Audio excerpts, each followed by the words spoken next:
Good afternoon. We'll just give everyone just a couple minutes to make sure they get into the webinar before we get started with the HOPA Town Hall today.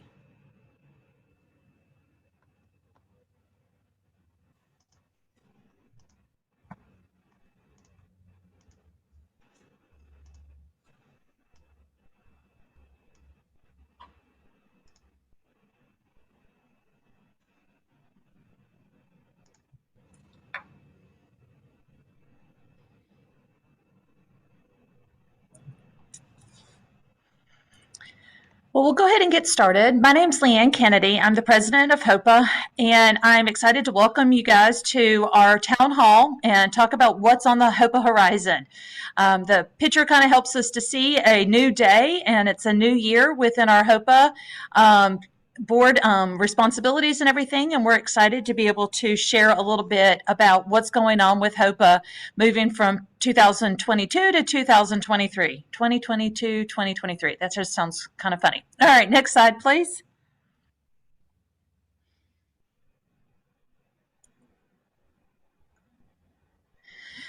As we're getting started with this, I just wanted to remind everyone that if you have any questions, please take time to put it in the Q&A section, and we will be able to respond to those questions throughout the presentation.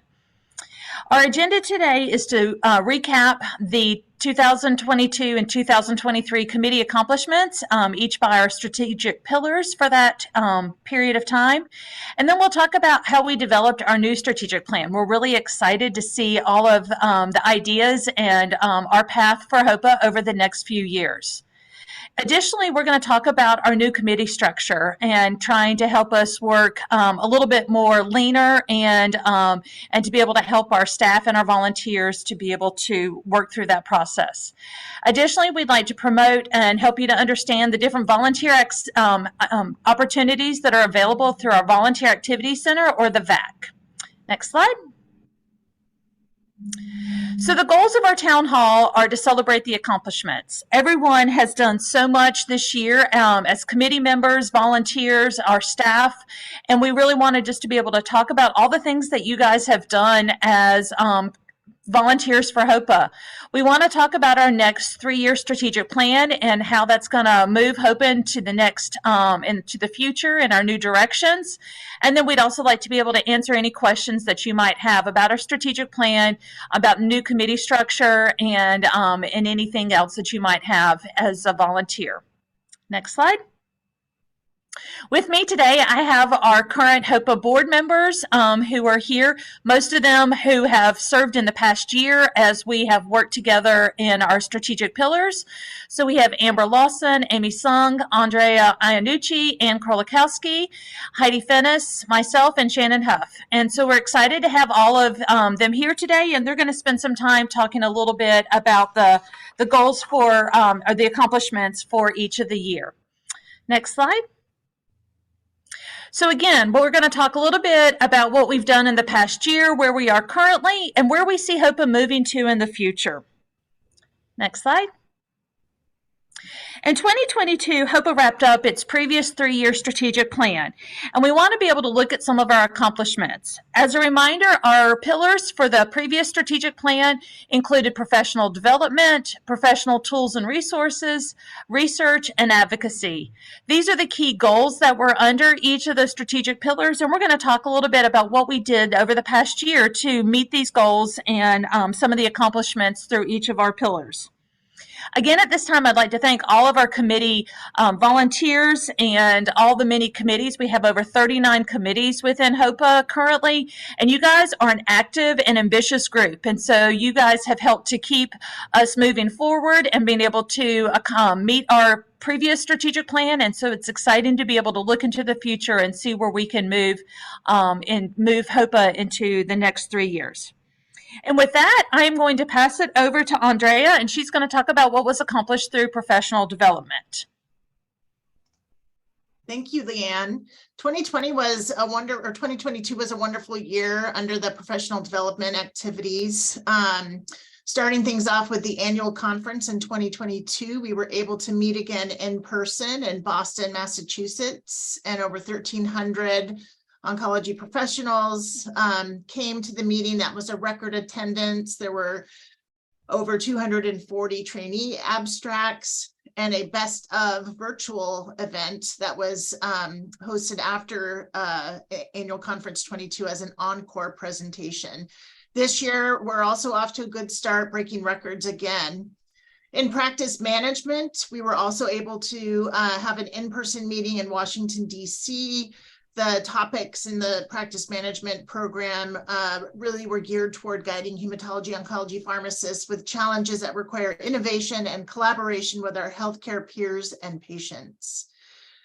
Board certified oncology pharmacist credits are also a very robust offering under the professional development pillar. Currently, HOPA is offering more than 60 BCOP credits each year, including BCOP preparatory, recertification, updates, and self-study credits. With all of the continuous changes that happen in our industry, hemonc pharmacists can really use our BCOP resources to stay up to date. The Core Competency Certificate Program is another important offering that HOPA provides. HOPA offers this training program for institutions who are looking to provide oncology education for their staff pharmacists or non-clinical professionals. And then finally, there was a lot of investment in the mentorship program. The mentorship program is designed to allow early career practitioners to improve their professional competency and leadership skills through identification of areas of development and continued growth in areas of personal strength, organizational leadership. HOPA has offered this program annually to professionals in the hemonc field. It's a 6-month program that represents really a bridge between senior oncology pharmacy leaders and up-and-coming hemonc pharmacists. And it's been a program that's really been received well by the HOPA membership, as well as all of the mentor participants. And from here, I will turn things over to Amy Seung. Thank you, Andrea. I actually want to talk about tools and resources, and this pillar and the hundreds of volunteers that are engaged with this pillar have done tremendous amounts of work over the past year. I actually am going to start with the third thing on the list, which is communications. And as members, we get robust communications, and we get to see what our members are doing. So we've got the Journal of Hematology Oncology Pharmacy. Our abstracts from the HOPA AC are also published within that, as well as our quarterly HOPA news. I also want to give a shout out to the staff that have really worked hard to get the launch of our new website in place. So if you have not clicked through everything on the new website, it's way easier to access information. And there are a lot of tools and resources on the website that will help you in your day-to-day practice and help you to learn more about what's happening within HOPA. That was launched earlier this year. Additionally, we have another Time to Talk subject, and immuno-oncology, and in partnership with iHeartMedia, the team and HOPA as a whole developed and launched a direct-to-consumer education program. And this program has been set to create awareness around immune checkpoint inhibitors and immuno-oncology for African-American and Latinx populations. Additionally, our oral chemo education and IV chemo ed sheets that are done in partnership with several other oncology organizations have continued to grow tremendously. The team is actually working on combination sheets right now for our patients, and these continue to help all of us in our day-to-day practices with being able to educate patients directly with very specific information regarding treatment schedules, supportive care, side effect management, and just really safe handling and tips for these patients and their caregivers at home. I also want to share that there are 2 newer toolkits available. The Wellness Toolkit really contains a lot of helpful information for all of us to help combat burnout. There's a list of resources, there's tips and tricks, and this toolkit is available on our website right now. I would encourage all of you to access that and also share it with your colleagues. Additionally, the Diversity, Equity, and Inclusion Toolkit developed by the DEI committee Also has many resources to help increase awareness, develop and instill DEI principles. And I would say this is very helpful for both personal and professional development, and is something else to really share with your colleagues and maybe staff to continue to grow in this area professionally. And with that, I'm going to turn it over to Shannon to talk about our research accomplishments. Thank you, Amy. Well, I'm excited to really share some of the things that have been continued to be supported through HOPA and through the work of our members in the research category. First, I want to share, for those of you who may not be aware, is that HOPA does grant research awards for research projects to be completed. This past year, 3 of those were funded, first being the HOPA Early Career Research Grant, and that was awarded to Dr. Seligson from the University of Florida College of Pharmacy. This will look at patterns of resistance to initial therapeutic treatment in Ewing sarcoma. The other type of award that HOPA funded this year through one of our grant review committees is the HOPA Research Fund. And this year, 2 grants were awarded. First to Dr. Hannah, who is looking at pharmacist interventions in oral chemotherapy and how toxicity can be minimized with telemonitoring and a particular tool, as well as Drs. Aperla and Dr. Lundberg from the Ohio State University, who are going to look at the effect of pharmacogenomics on high-dose methotrexate clearance in patients with DVCL.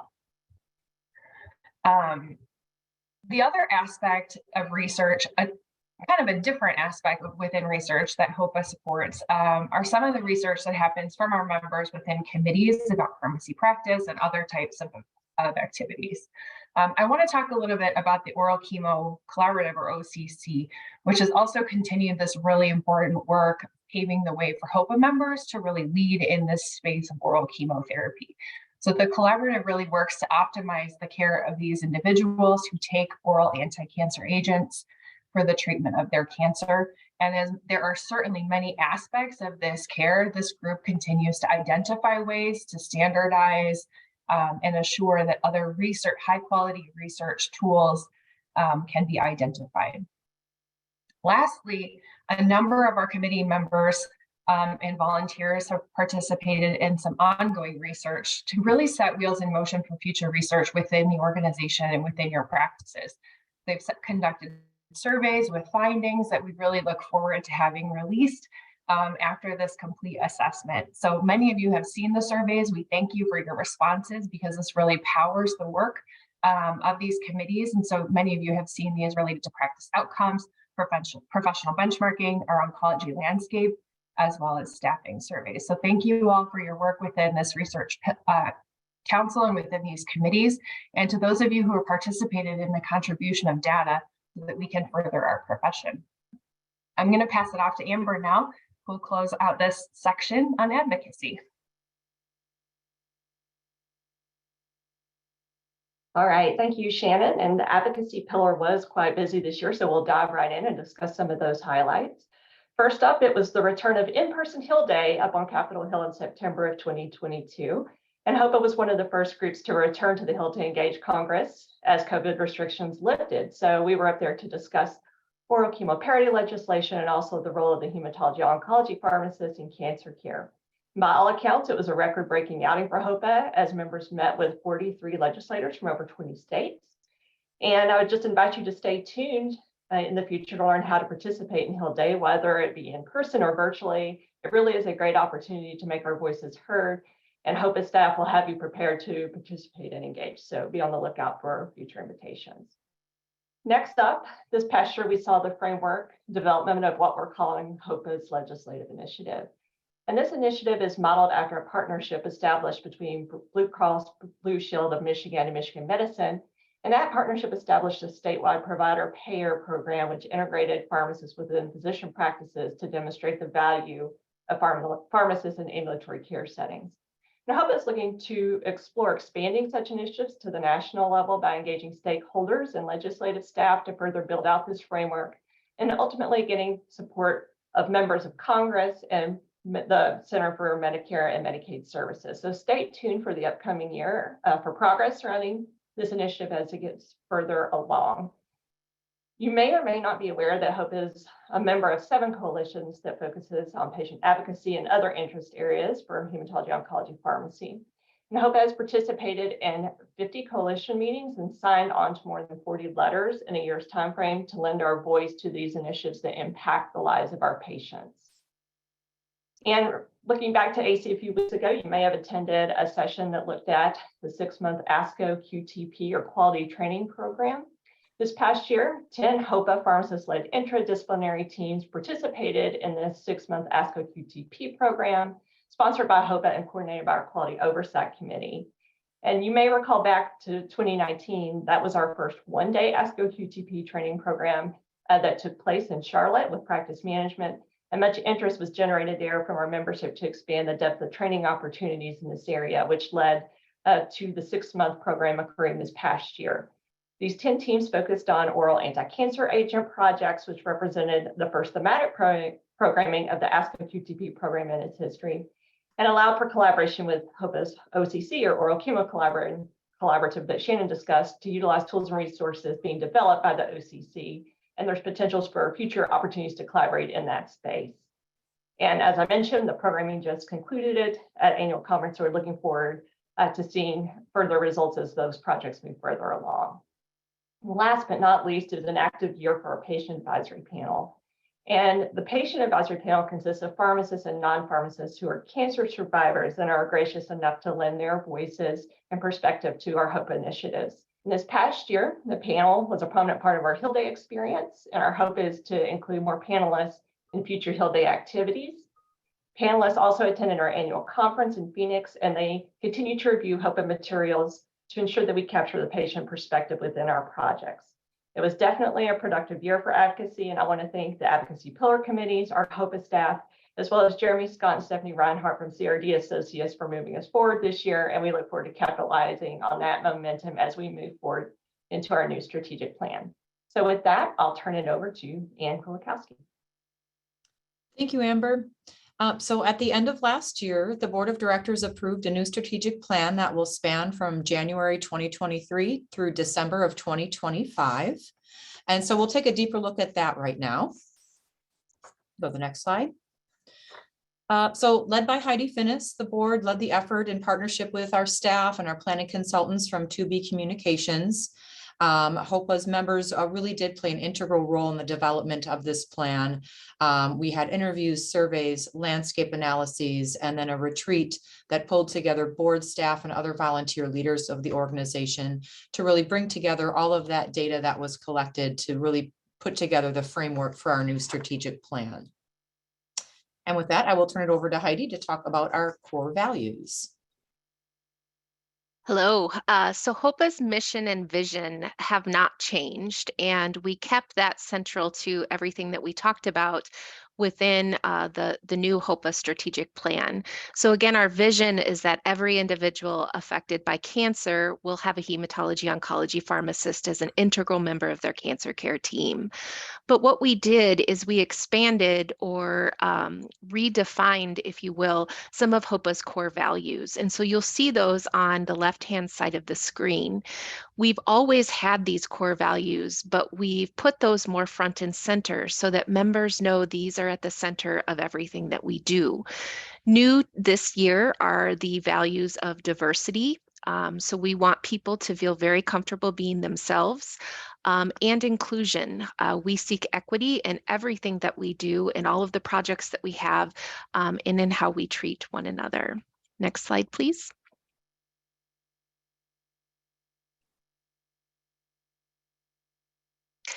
So HOPA's strategic plan has the 4 pillars that are very similar to what we had in our 2020 to 2022 plan. Our 4 pillars are education, professional practice, and you'll see in professional practice, we're going to expand some of the things that we heard from you as you responded to our strategic plan. We've combined research and quality into one pillar because we feel there's a lot of collaboration that goes on between many of those projects, and being under one pillar will allow for better strategic operations with regards to research and quality projects. Advocacy and awareness, again, are going to remain an important and active pillar for HOPA. And you will see all 4 pillars actually rest on a 5th new pillar called organizational excellence. And what organizational excellence does is it encompasses cross-cutting functions that underpin everything that HOPA does. So again, having dashboards and having staff and different ways to communicate across our pillars will be very important to the success of the organization and all that it does. Next slide, please. So some of these goals, I'm not going to go into great detail, but with regards to education, which is in blue at the top of the screen, what we want to do as an organization is deliver the quality, innovative education to pharmacists at all practice settings related to hematology oncology and at all career levels. We want to be the go-to organization for hematology oncology experts. We want to be the provider of choice for board certification in oncology pharmacist education. And in doing so, we want to provide those in novel ways. So we're looking at new ways to design courses and to improve your experience as a user. We want to elevate HOPA's standing as the premier source of speakers on hematology oncology topics as well. And through that, we will do that via collaborations and partnerships in which we share those members that have that expertise in giving those types of presentations. For professional practice in the green, the big goals and objectives here are to be the authority and to have the types of metrics, goals, tools, and resources that you need as a member of HOPA and as an oncology pharmacist. We want to have those resources available, but also serve the needs of you as a hematology oncology pharmacist, whether you be in your first few years of practice or whether you're a more seasoned practitioner. And with that, we are seeking and hearing that we need to develop and further expand our mentorship program. With that, we have developed mentorship as a subcommittee, and we'll be further developing practice in leadership development and other mechanisms that will be important to you as you develop your career in hematology oncology pharmacy. We also want to champion a sustainable workforce. We've heard lots over the past few years through COVID-19 about burnout, and we want to have those tools and resources that you need in order to feel valued in the work that you do every day as a hemonc pharmacist. Next slide, please. For our research and quality goals, we want to be the place, our annual conference and our practice management conferences that you seek to present your hematology, oncology, and quality improvement research workload. We want to facilitate internal and external research collaborations, as well as participate in developing some of those important quality metrics that are out there to demonstrate really the value that we provide as hematology oncology pharmacists. We feel that research and quality will further give us validation for our advocacy and awareness, which again, we want to be that leading voice for policy issues that affect our patients. We also want to amplify what we are doing as hematology oncology pharmacists, or toot our own horn, if you will, so that we can show the value that we provide as a provider in patient care activities. Next slide, please. And lastly, our organizational excellence, which is our new pillar. But again, we want to model inclusiveness and provide meaningful volunteer experiences to all of you that are members. And we want to maximize our efficiency in which we practice so that we have sustained success. We have good ways to communicate across different pillars and across different committees. If you would like to take a look at the full strategic plan, I encourage you to scan the QR code. Again, in detail, this will give you kind of a roadmap, if you will, to all that we plan to do in the next 3 years. Next slide, please. I'm going to hand it over to Anne to talk about some of those metrics that we're going to use. Great. Thanks, Heidi. So following approval of the goals and objectives, the senior staff created KPIs and tactics for the strategic plan. We really want the board to focus on the top of this pyramid while the staff takes care of those day-to-day activities to achieve the goals and objectives of the plan. KPIs, or key performance indicators, have a target that is measurable, a specific time frame for reaching the target, and a person who has overall responsibility for the KPI. And the staff have made sure that there was synergy across all pillars when it comes to those key performance indicators as well as the tactics. And I understand that there's some technical difficulties with our chat, so if you wouldn't mind using the Q&A function for any questions, please do that instead of trying to use the chat. And now I will turn it over to LeAnne, who's going to talk about her goals for her presidential year. Thanks so much, Anne. As we begin to look into the future, I think it's exciting to see where HOPA is headed. If you'll look into the next slide, please. So an overview of the goals is that we really want to help to support our members, to help them to be able to increase participation, that we can achieve all of our goals, both individually and as an organization. And we want to be able to celebrate all of the many accomplishments that you as members are doing, as well as the accomplishments of the organization. And so we want to be able to support our members through all of the career continuum. And one of the ways we can do this is by creating meaning, building community, and creating belonging. And we'll talk about those more in detail in the next slides. So by creating meaning, we really want to be able to continue to engage our residents, and also with our residents, the residency program directors, coordinators, and preceptors. One of the ways that we can do that is by engaging our residents through a variety of activities over the next year. We will coordinate activities through our membership, collaborations, advocacy, and education teams. So we really want to take all of our pillars and be able to see how we can reach out to our residents in each of those different pillars. We have over 200 oncology residents in the United States, and we want to be able to capture their enthusiasm and their excitement as they are becoming oncology pharmacists, and we want to be able to engage with them and be able to move into their career full-time. Next slide, please. As we build community, we want to be able to provide stability and support in the form of education and networking. We want every member, every pharmacist that's an oncology pharmacist, to realize that they are not alone. We know that there are pharmacists who are caring for oncology patients that may not see themselves as oncology pharmacists. They may be working in smaller community practices where they may be the only pharmacist, or they may work in a small community hospital and occasionally take care of an oncology patient. But with that, we want HOPA to be their home as they are caring for all of our oncology patients. We want your help, though, as we need to find ways to connect with them for any pharmacists that may not consider themselves an oncology pharmacist, but to help identify who they are so that we can reach out to them and help them to connect, to find that home for them. Next slide, please.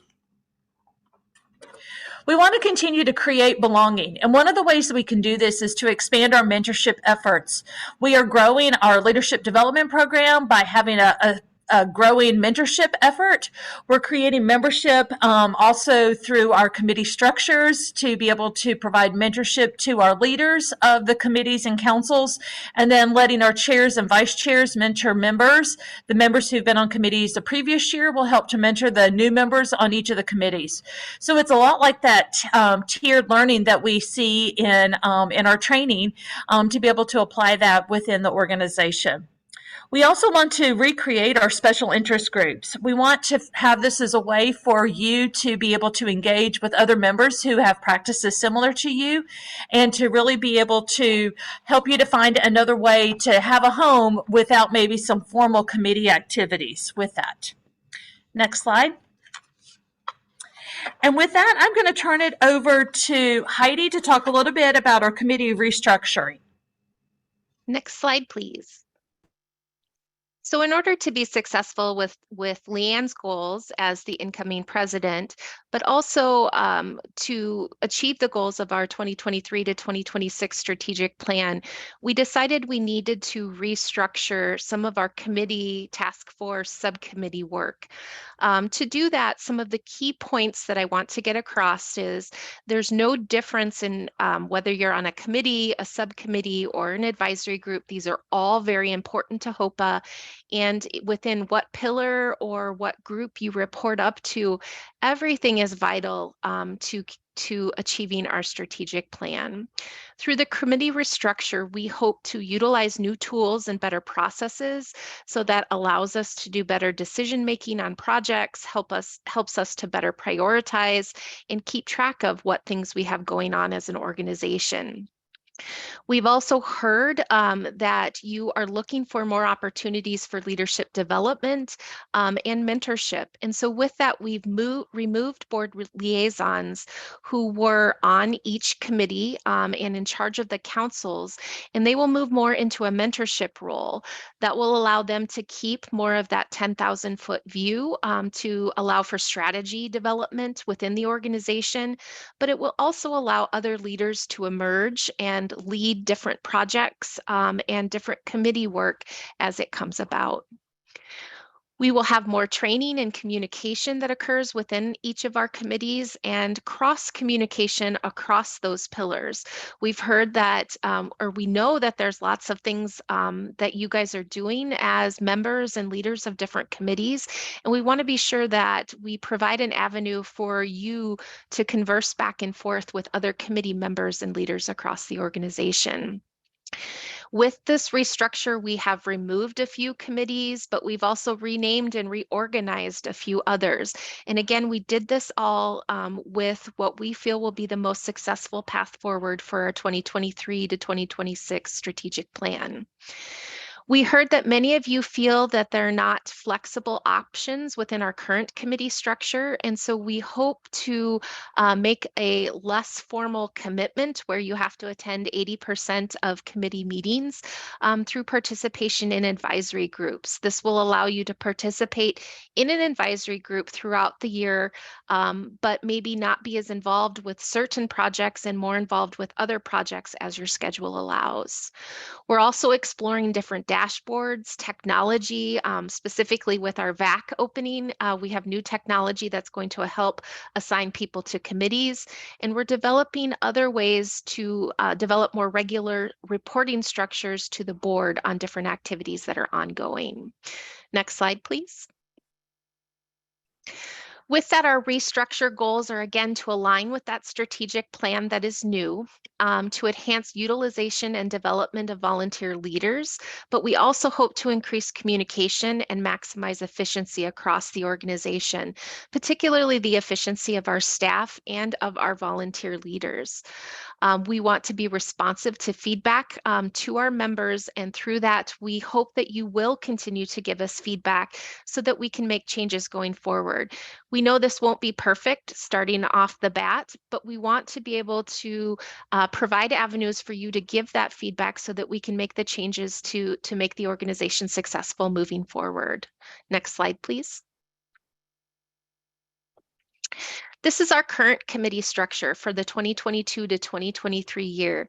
As LeAnne mentioned, we have over 39 different committees, task forces, and subcommittees. And as you can imagine, with committees and subcommittees and task forces being siloed in these different pillars, it can be difficult for that cross communication. Next slide, please. The issues with this 2022 to 2023 committee structure and governance is that staff have had a hard time. We have 26, I think actually now 27 full dedicated staff to HOPA, which is more than we've ever had. But with that many committees, they spend a lot of time preparing for, developing agendas, meeting minutes, and little time being able to work on that project or process. So with that, we've scaled back some of the committees with our new structure. But again, we want to provide that opportunity for you to be able to interact with the staff and lead as you feel appropriate those committee agendas. For leadership, it was felt that there were some difficulty in deciding when the board liaison needed to be involved. And again, with that, we want to provide you as the member and as the leader of those committee opportunities to develop those leadership skills. And so that's part of the reason we want to pull back that board liaison to be more of a mentor versus someone who participates on a daily basis or on a monthly basis with your committee calls. So again, we look to providing more of that support, and I'll show you a little bit more about that. And I think LeAnne kind of keyed into that with the tiered or layered learning approach to how we hope to do things with our committee structure going forward. And with that, again, the communication is going to be key. We look to you for some of those ideas as to how we can be successful with that going forward. Next slide. Again, overall, what we want you to know as an organization is we hear you, we see the excellent things that you do, and we want to be an organization that you feel supported by as well. We know you're feeling stressed, you're feeling burnt out. That is very evident, particularly coming out of this public health crisis or emergency, here in May. So we are working on ways that we can be more supportive and hear the things that you need. We are very supportive of the Oncology Workforce Collaborative and hope to have new ways that we can better be of service to you through metrics, through publications, and through toolkits as we move forward as an organization. Next slide, please. So our committee structure moving forward, and again, this will be starting in June of 2023, is a bit simplified. It still has many of the committees that you are very familiar with, but what we've tried to focus on is maybe getting rid of some of the things that are a bit redundant. In our Professional Practice Council, we heard from you in the strategic plan that you want more opportunities for leadership development. And so we moved our leadership development subcommittee into being a full committee and having a mentorship subcommittee underneath that. You will hear in June about more opportunities that we will develop mentorship within our committee structure and how we can go about doing that moving forward. With our Education Council, we have maintained many of those committees. We know we need that type of structure in order to continue to move our core competency programs, our BCOP offerings, as well as our continuing education forward.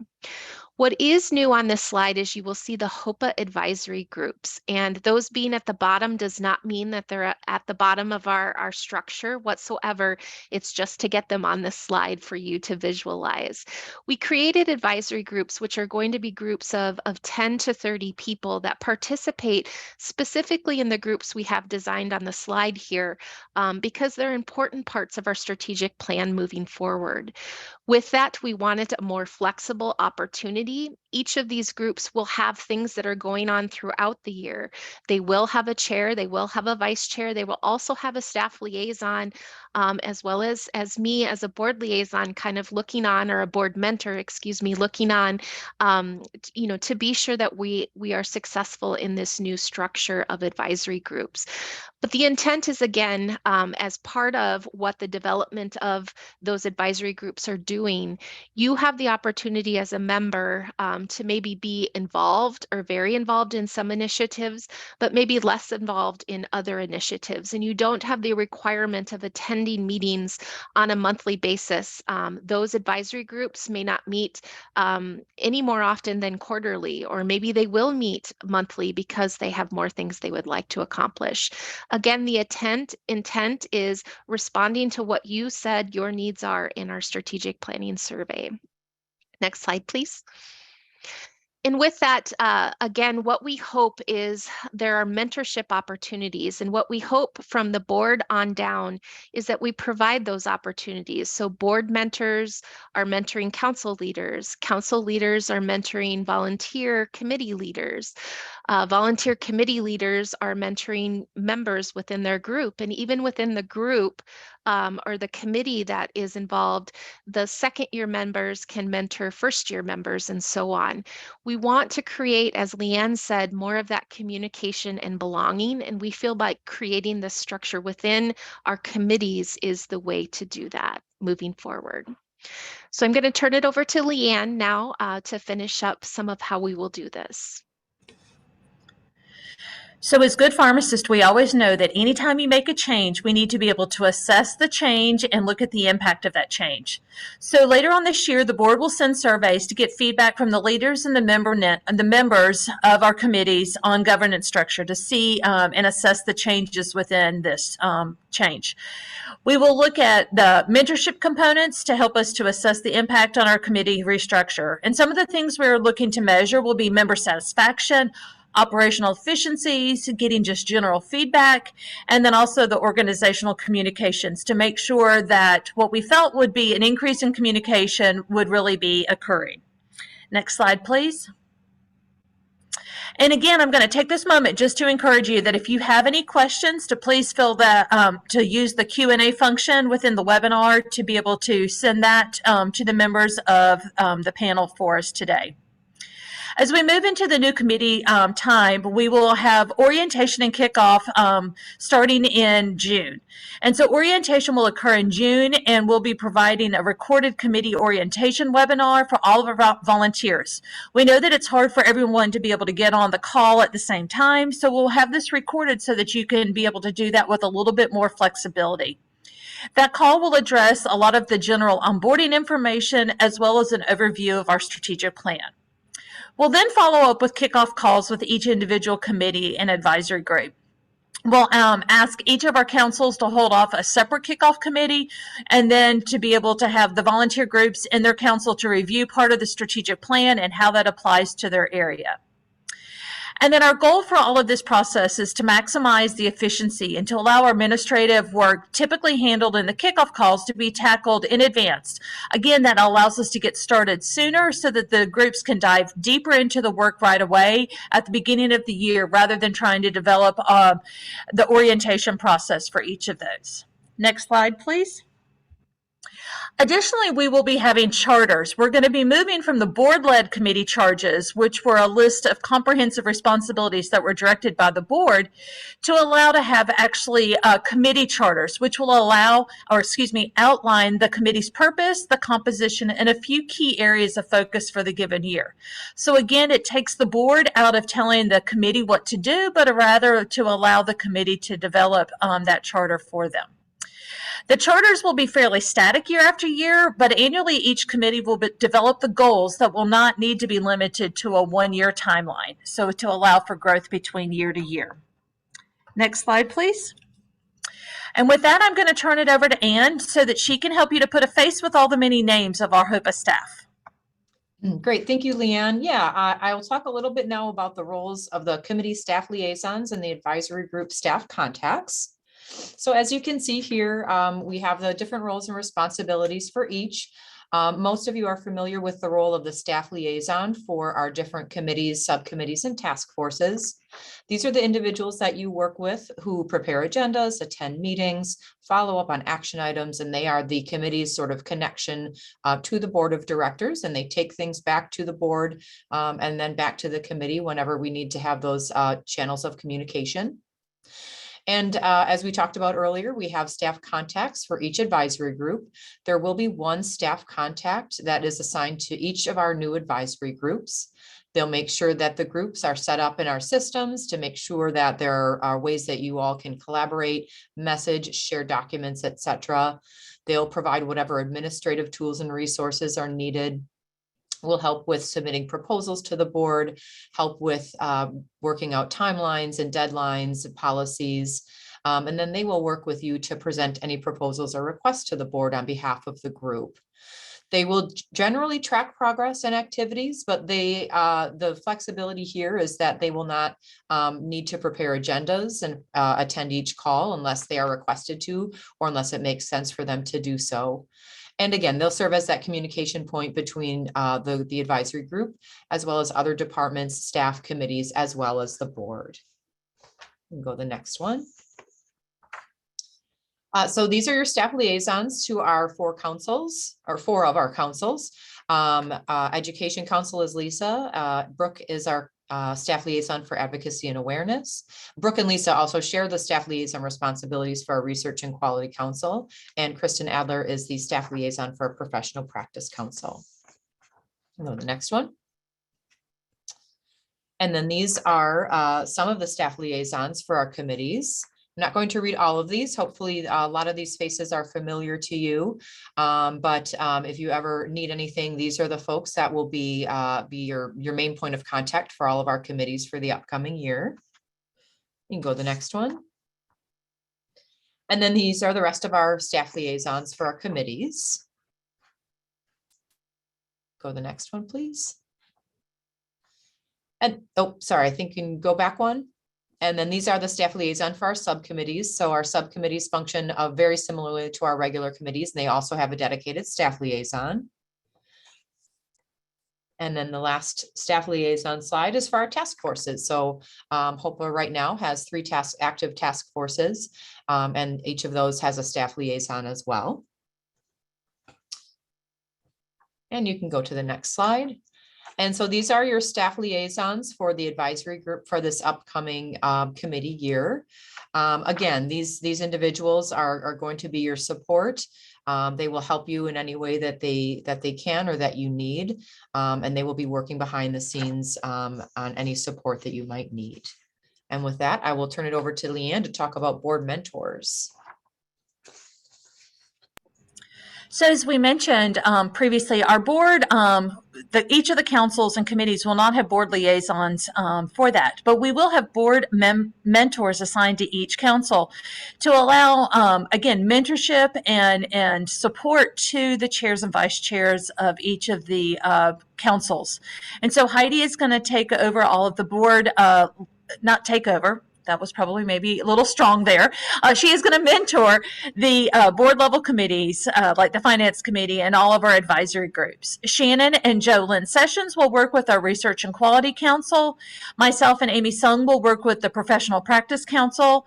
Amber Lawson and Jason Bergsbacken will look at Advocacy and Awareness Council. And then Andrea and Saul Atenza will be looking and helping with our Education Council. So as you're looking at the councils next year, these will be your contacts for questions that you may have throughout the year. Next slide. All right, we're really excited. One of the things that Heidi worked on really hard this past year with the volunteers and the task force was creating the HOPA ambassadors. And so we're excited to start recruiting. The Volunteer Access Center is open to be able to have some HOPA ambassadors. And our HOPA ambassadors will help to be extensions and people to kind of shout out and share the message of the role of the hematology oncology pharmacist. And so we'd really like to encourage you to apply for this. I want to also let you know that you can be a HOPA ambassador and also be on another committee. So that is something that can be done, and we encourage you to be able to apply soon and help us to be the voice of HOPA for us that way. Next slide, please. And with that, we're excited to be able to say that our Volunteer Activity Center, or the VAC, is open. And so after you have heard about some of the committees that are open for volunteering, that you can go onto the VAC, which is available through the membership site on our website, and be able to sign up through the VAC. We encourage you to do that, and it is going to be open through May 10th, I believe.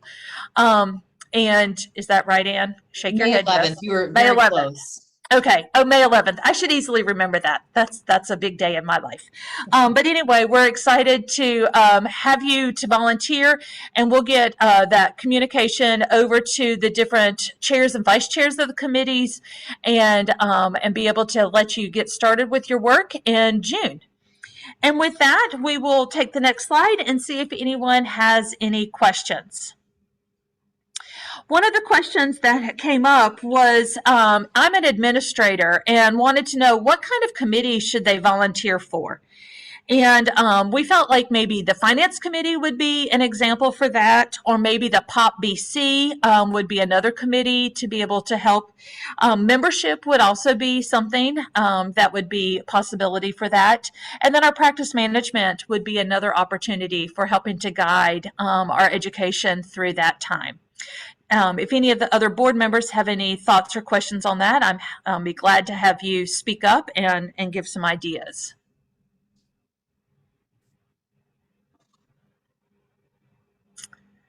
Look to see if anyone else has any other questions.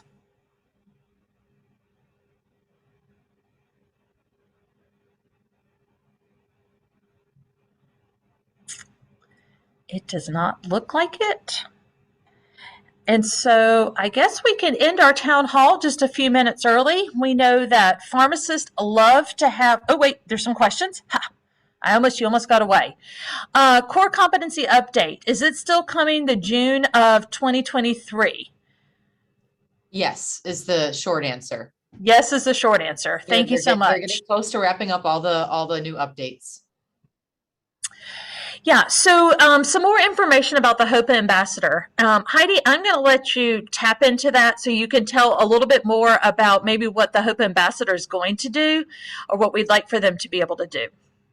Sure. So the idea kind of came from, we get requests oftentimes from patient advocacy organizations, as well as different legislators and things like that to tell what we do as hematology oncology pharmacists. And sometimes those are kind of last minute, or we don't have someone that we know that could, get to describe more about what a hemonc pharmacist does. So the idea really came to develop this HOPA ambassador to be that message, kind of professional message sender of what you do on a day-to-day basis. So the idea would be we would have some of these people who would be trained, media-wise, who would be trained, and have some presentations that would be ready to go, whether they be for advocacy organizations, for patients, or whether they be for healthcare professionals, to really describe more about what we do on a day-to-day basis for hematology oncology pharmacists. I think the goal would be, again, to use some of these folks on some of our Hill days. They would be more prepared to be able to disseminate some of that information, but then also to participate in different ways that we interact. So like at ASCO, we interact with a lot of different vendors and patient advocacy organizations that are there. And some of those opportunities, I think, would be ideal to have someone who's very well spoken in what HOPA does as an organization, but is also a practitioner who really cares for that oncology patients on a day-to-day basis. Thank you, Heidi. We had another question that asked about what committee would be good if you have a more of an operational role. I was thinking membership would be good because we want to know from you what you would want as a member of HOPA, and then also education. If we are looking to provide education to operational oncology pharmacists, what kind of education would you want? And to be able to help us identify potentially even speakers that could speak to that area. So those would be two areas of potential involvement that way. Can you think of any others?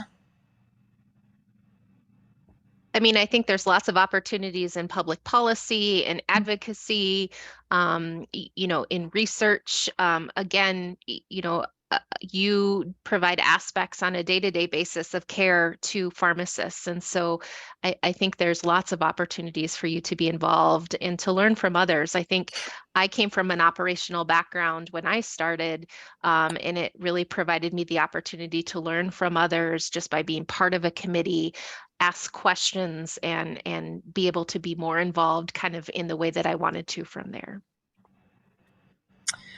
There's another question about a lot of chatter about industry members and what they can or can't do. And so one of the things that we tried to identify when you go through the VAC, there is actually designation for what committees our industry pharmacists can be on. Basically, the education committees are the ones that they cannot be on because of the ACPE requirements and the potential conflicts of interest. Right now, we have kind of excluded the education committees, but we love advocacy, finance, any of the research committees, and many of our other professional practice committees would be things to be able to do. And our industry advisory group would be another committee or an advisory group that you could be involved and really help us to know what HOPA can do to help you in finding your place within HOPA. And then another question was within the VAC, there's a general pool. And so if you don't know what you want to do within HOPA, but you want to serve some way, there is a place just to put your name in for the general pool. And what that means is if we have a committee that doesn't get enough volunteers, then we can go to the general pool and see if maybe there's somebody within that general pool that may be able to meet and serve on that committee. Also, we know that there are always more volunteers than committee spots, and so it would be nice to be able to have a place for you to go so that if we have further needs within the year, then we go to the general pool to see if there's someone within that general pool that could be used for committee involvement. So I think that that's something that would be a good opportunity. Just if you're not really sure, but you're willing to serve, then you can put your name there and be able to serve wherever HOPA needs. Another question, is it helpful to serve on a HOPA committee before considering serving on the board of directors? And does it matter which committee? I don't think that it really is necessary to serve on a HOPA committee. I think it is, sometimes it's helpful to see kind of what HOPA can do and to show some of your volunteer activities within HOPA, but it doesn't really matter which committee you're involved with because like for me, I have not done anything really with our research committees, and so that's been a real big area for me to learn in my many years on the board. But I think it's exciting. And I think that's one of the ways that we're really trying to grow in our communication between councils as well for that. Happy to take any other help from our other panels as well. And with that, I don't see any other comments or questions coming in. And it is almost 2 o'clock here in North Carolina. And that's on the East Coast. I know 1 o'clock by a lot of you guys in Central Time. And with that, we appreciate you guys joining us today. If you have any questions, please reach out to the HOPA staff or myself, and we'll be glad to get you connected and answer any questions that you may have. Thank you to our panelists for taking time to share in their time and all the many activities. And again, it's National Volunteer Week, and so we want to just take this time to recognize all the many volunteers that make HOPA the great organization that it is. Have a great day. Thanks. Bye.